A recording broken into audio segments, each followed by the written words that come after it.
Students, आज हम lesson number 2 के अगले टॉपिक की बात करते हैं। जो हमारा लेसन नंबर 2 है मृदा जीवांश पदार्थ, उसमें आज का टॉपिक है बेटे कार्बन चक्र।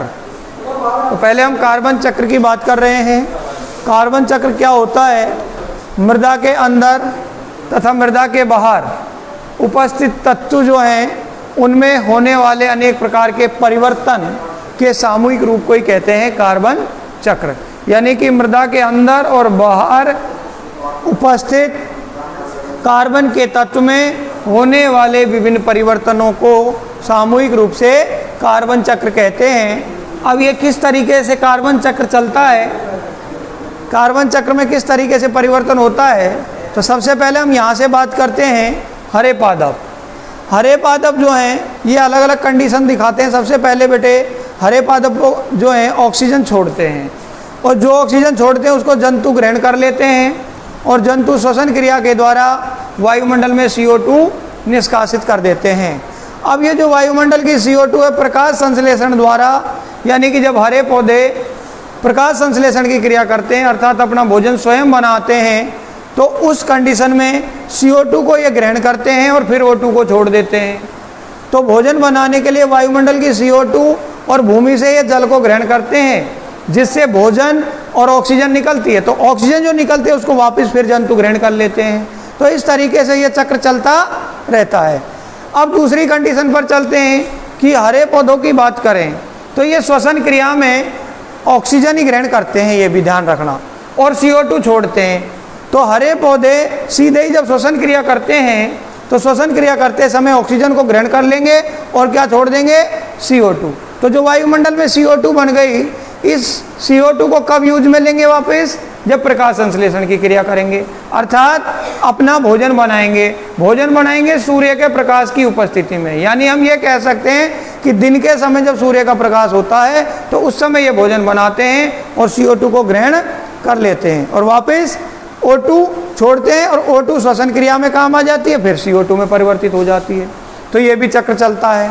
इसी तरीके से अगला है इसी में कि हरे पादप जो हैं, इन हरे पादपों से हमें जीवाश्म ईंधन, गैस, पेट्रोलियम पदार्थ, कोयला प्राप्त होता है। यानी हरे पादप सूख जाएंगे और सूखने के बाद इनके कटने से, टूटने से जीवाश्म ईंधन बनता है, इनसे गैसें बनती हैं, पेट्रोलियम पदार्थ निष्कासित होते हैं, कोयला भी बनता है। और इन सभी पदार्थों से, यानी हरे पौधों से ये प्राप्त हो जाते हैं, और इन सभी पदार्थों को किया जाए दहन। दहन का मतलब होता है जलाना। तो इनको वायु की उपस्थिति में जलाया जाता है, तो ये वायुमंडलीय CO2 देते हैं, यानी कि CO2 छोड़ते हैं जो कि वायुमंडल में उपस्थित हो जाती है। और फिर इस CO2 को, वही एक ही क्रिया है प्रकाश संश्लेषण की, यानी भोजन बनाने की, जिससे पौधे इसको ग्रहण करते हैं और इन सारी प्रक्रियाओं को करते रहते हैं। तो हरे पौधों से वायुमंडल CO2 बनने के ये 3 चरण हैं। इसके बाद चौथा चरण है कि हरे पौधों का सीधा ही अपघटन हो जाए, मतलब सड़ गल जाए, जिससे अपघटित होते हैं तो भी वायुमंडल CO2 बन जाती है बेटे। लेकिन CO2 को हरे पौधे एक ही रूप में लेते हैं, ध्यान रखना, जब प्रकाश संश्लेषण की क्रिया करते हैं। और प्रकाश संश्लेषण की क्रिया क्या है कि ये वायुमंडल से CO2, भूमि से जल ग्रहण करके सूर्य के प्रकाश की उपस्थिति में क्लोरोफिल की सहायता से अपना भोजन स्वयं बनाते हैं। इस क्रिया को कहते हैं प्रकाश संश्लेषण। जब भोजन बनता है तो ऑक्सीजन निष्कासित हो जाती है। तो इस तरीके से ये कार्बन का जो चक्र है ये चलता रहता है, हरे पौधों से वायुमंडल CO2 में, और CO2 का वापस हरे पौधों में चलता रहेगा। तो ये हो जाता है बेटे कार्बन चक्र। इसके बाद अगला टॉपिक आता है हमारा ह्यूमस। अब ह्यूमस क्या है? तो मृदा में उपस्थित जीवांश पदार्थ, जीवांश पदार्थों का जब विच्छेदन होता है तो गहरे भूरे या काले रंग के कोलाइडी पदार्थ प्राप्त हो जाते हैं। कोलाइडी जो है वो कणों के आधार पर बताए जा सकते हैं कि इनके कणों का आकार जो होता है उसके आधार पर इनको बताया जाता है कि कोलाइडी है। तो मृदा में जीवांश पदार्थों के विच्छेदन से गहरे भूरे रंग या काले रंग के कोलाइडी पदार्थ बन जाते हैं, उसी को कहते हैं ह्यूमस। ह्यूमस जो है एक जटिल यौगिकों का मिश्रण है। इसमें 3 प्रकार के अंश पाए जाते हैं, एक फल्विक अम्ल, एक ह्यूमिक अम्ल और एक ह्यूमिन अम्ल। पहले बात करेंगे हम फल्विक अम्ल की। ये जो फल्विक अम्ल है ये जल में, अम्ल में और क्षार में, तीनों में बहुत ज़्यादा घुलनशील होता है और ये पीले से भूरे रंग का होता है, यानी कि पीला रंग और या भूरा रंग का हो सकता है। इसके बाद दूसरा अंश है इसमें ह्यूमिक अम्ल। ये केवल क्षार में घुलनशील होता है, जल और अम्ल में नहीं घुलता है। तो क्षार में ये घुलनशील होता है, घुल जाता है और ये गहरे भूरे से काले रंग का होता है, यानी कि या तो गहरा भूरा कह सकते हो या फिर काले रंग में ये परिवर्तित हो सकता है। और इसके बाद तीसरा टाइप आता है ह्यूमिन अम्ल। तीसरा अंश है इसका ह्यूमिन अम्ल। ये जो है ये अघुलनशील पदार्थ है, ना ये जल में घुलता, ना ये अम्ल में और ना ही ये क्षार में घुलता है। इसके बाद हम बात करते हैं ह्यूमस के गुणों की। अब ह्यूमस के गुण, ह्यूमस के जो गुण हैं बेटे ये दो टाइप से हम पढ़ेंगे, भौतिक गुण और रासायनिक गुण। पहले हम बात करेंगे भौतिक गुणों की। तो भौतिक गुणों में ध्यान रखना, सीधे सीधे जो हमें बाहरी गुण दिखाई देते हैं, भौतिक अवस्थाओं के आधार पर जो दिखाई देते हैं, उन गुणों की हम बात करेंगे। तो सबसे पहले जो ह्यूमस है ये गहरे भूरे रंग का जटिल पदार्थ होता है। जटिल पदार्थ का मतलब है ये आसानी से अपघटित नहीं हो पाए, तो जटिल पदार्थ होता है। यह अक्रिस्टलीय तथा कोलाइडी पदार्थ है। अक्रिस्टलीय का मतलब है कि जब ये टूटता है तो इसके क्रिस्टल समान आकार के नहीं बनते हैं, तो क्रिस्टल नहीं बनते हैं, तो ये कहलाता है अक्रिस्टलीय। इसके बाद ह्यूमस जो है इस पर एक ऋणात्मक आवेश पाया जाता है। ह्यूमस पर ऋणात्मक आवेश पाया जाता है। अगला है अम्लीय गुण होते हैं इसमें, यानी ये अम्लीय होता है। उसके बाद इसमें फूलने एवं सिकुड़ने का गुण भी होता है। ह्यूमस जो है ये फूल भी सकते हैं, इनमें फैलाव होता है और इनमें संकुचन भी पाया जाता है। इसके बाद ये जल को अधिक ग्रहण कर सकते हैं, जल धारण क्षमता अधिक होती है। इसके बाद जल धारण क्षमता अधिक का मतलब ये है कि ये जल ग्राही भी होते हैं, जल को ग्रहण कर सकते हैं और जल धारण क्षमता अधिक होती है। अगला आता है यह जल में अविलय रहता है, जल में घुलता नहीं है लेकिन जल को ग्रहण कर सकता है, कोलाइडिक विलयन बना सकता है। ठीक है, तो जल में अविलय रहता है लेकिन कोलाइडिक विलयन बना सकता है, परंतु अम्ल एवं क्षारों में विलय होता है। तो जल में अविलय रहता है लेकिन कोलाइडिक विलयन बना सकता है और अम्ल और क्षार में घुलनशील या विलय होता है। इसके बाद अगला आता है कि इसमें सुघट्यता तथा संसंजन कम पाया जाता है। संसंजन का मतलब होता है कि समान आकार के जो कण हैं उनमें आकर्षण बल जो है वो कम पाया जाता है, ये होता है संसंजन। इसके बाद सुघट्यता का मतलब है कि इनमें क्या होता है कि ये फैलाव एवं संकुचन की क्रियाएं पाई जाती हैं। ये इनके जो कण हैं वो फूल सकते हैं और वापस सिकुड़ भी सकते हैं, इस क्रिया को कहते हैं सुघट्यता। तो इस तरीके से इसके कुछ भौतिक गुण जो हमें सामान्य रूप से दिखाई देते हैं, जिनको हम बाहरी आकार या बाहरी संरचना के आधार पर पहचान सकते हैं, वो होते हैं भौतिक गुण। इसके बाद अगला आता है कि भाई रासायनिक गुण क्या क्या हैं, और रासायनिक गुणों में हम पढ़ते हैं कि इसका रासायनिक संगठन क्या है। ह्यूमस में कौन कौन से कार्बनिक पदार्थ पाए जाते हैं और कितनी मात्रा में पाए जाते हैं, इनकी प्रतिशतता क्या होती है, इसको कहते हैं रासायनिक गुण। तो सबसे पहले ह्यूमस में कार्बन जो है वो कम से कम 55% और अधिकतम पाया जाता है 60%। तो 55 से 60% इसमें कार्बन पाया जाता है।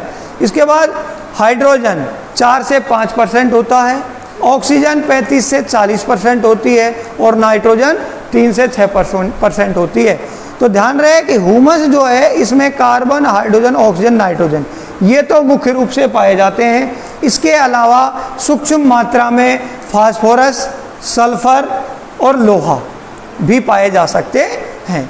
तो ये जो प्रतिशत मात्रा है इसमें कोई चेंज नहीं हो सकता, ये फिक्स रहेगी। तो इतनी प्रतिशत मात्रा हमें बतानी पड़ेगी। तो ध्यान रहे कि रासायनिक संगठन में कार्बन, हाइड्रोजन, ऑक्सीजन, नाइट्रोजन मुख्य रूप से पाए जाते हैं, जिनकी परसेंटेज ये है, और इसके अलावा फास्फोरस, सल्फर और लोहा भी पाया जा सकता है। ये तो पहला हो गया कि इसमें ह्यूमस में रासायनिक संगठन क्या है, यानी कि प्रतिशत मात्राएं कितनी कितनी है। इसके बाद अगला है कि इसमें कार्बन और नाइट्रोजन का जो अनुपात है वो 10:1 होता है। 10:1 से मतलब है कि जैसे इसमें कार्बन 60% है तो इसमें नाइट्रोजन 6% हो गई, है ना। तो ये दोनों का जब अनुपात निकालोगे तो 10:1 आ जाएगा बेटे। अगर हम बात करते हैं कि इसमें कम हो जाएगी मात्रा थोड़ी सी, तो इसकी मात्रा भी कम रहेगी। यानी कि जो कार्बन है वो 10% पाया जाएगा, 10 भाग है तो नाइट्रोजन 1 ही भाग होता है। तो ये कार्बन नाइट्रोजन का अनुपात है। इसके बाद इसकी धनायन विनिमय क्षमता अधिक होती है। यानी धनायन विनिमय क्षमता क्या है, इस पर आवेश उत्पन्न होते हैं तो वो कम होती है। तो धनायन विनिमय क्षमता जो है वो कितनी होती है, 200 सेंटीमोल प्रति केजी, 200 सेंटीमोल प्रति केजी इसकी धनायन विनिमय क्षमता होती है।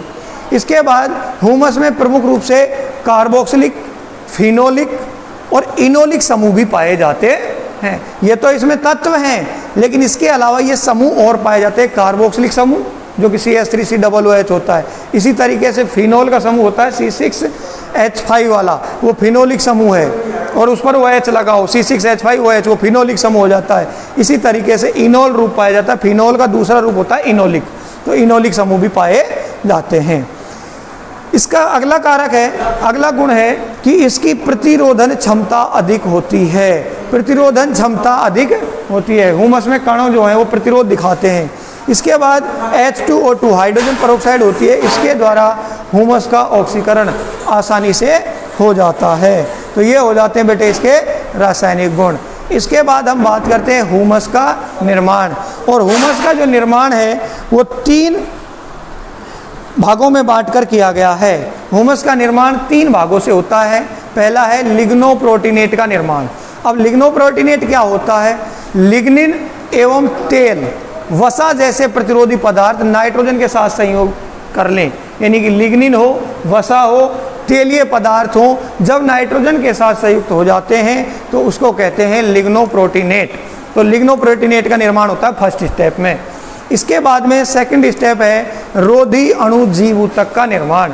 रोधी अणु जीव ऊतक किससे बनता है, शर्करा एवं अन्य पदार्थों के विच्छेदन की प्रक्रिया में ऊर्जा निकलती है। जब शर्करा का या कुछ अन्य पदार्थों का विच्छेदन होता है बेटे, तो विच्छेदन की प्रक्रिया से ऊर्जा बाहर निकलती है और अमोनिकल लवण बनते हैं। ये अमोनिकल लवण बनने के बाद इससे सूक्ष्म जीव अपना अणु जीव ऊतक बना लेते हैं। तो अमोनिकल लवण से सूक्ष्म जीव अपना क्या बना लेते हैं, अणु जीव ऊतक बना लेते हैं।